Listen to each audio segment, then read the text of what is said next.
The Indian-American vote could be critical in this election coming up. In all the battleground states, this vote is greater than the smallest projected margin of victory. So in a close finish, this vote among more than 5 million Indian Americans in the US could very well decide who gets into the White House.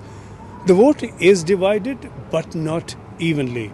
The Carnegie Center said in a report published on the eve of the election that Democrats still command the majority of the Indian vote, but that this majority is diminishing as the Trump camp gains ground. Both sides are, of course, campaigning very hard. The Democrats are understandably excited, particularly because the candidate they are campaigning for happens to be an Indian American. This is an incredible opportunity for the South Asian American diaspora here in America to elect the first South Asian American woman president. It really changes for our community here what is possible. We can now, tune in and see a presidential candidate and hopefully president who looks like us. It helps us reimagine what the American dream is and that it's achievable and reachable for our communities. But more than that, what is really important is that she has a policy agenda. She has a vision and the values for this country that very much align with our communities.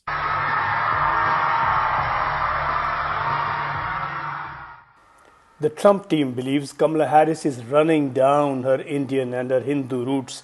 The Democrats see otherwise. Simply put, she has never once gone into any real substance about her background that is of Indian origin. I just saw a campaign commercial where she talked about how her mom is brown. Never once is India mentioned, or Indian origin is mentioned, or Indian is mentioned. In her CNN town hall that she had recently, she doesn't talk about her Hindu heritage whatsoever. Trump and his team are known for one thing and one thing only: lying, hate, and division.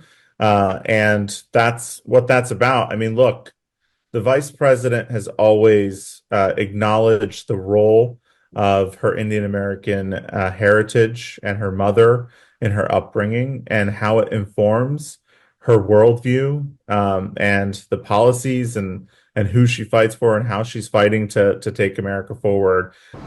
The debate rages over the India policy of the two candidates.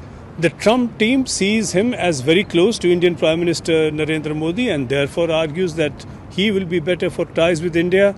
The Democrats insist that Kamala Harris is equally emphatic in building close ties with India, and she would, were she to be elected. President Trump, on the other hand, is very close to Prime Minister Modi. He has spoken very well of him. They get along very well. They have an excellent chemistry and relationship. You might remember how the Modi was very, very fabulous. He had over 100,000 attendees when Prime Minister Modi brought Trump to Ahmedabad. He was received very well amongst the Indian population.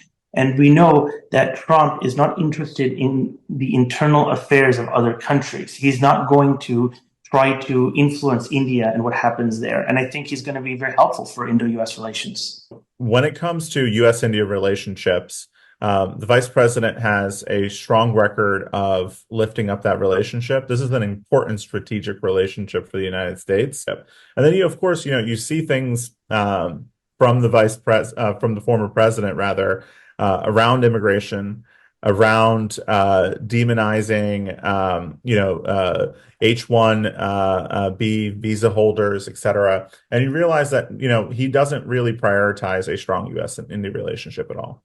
An ideological difference sits at the heart of this divide. The Democrats claim Harris from within a larger South Asian fold. On the Trump side, it is more a Hindu emphatic claim.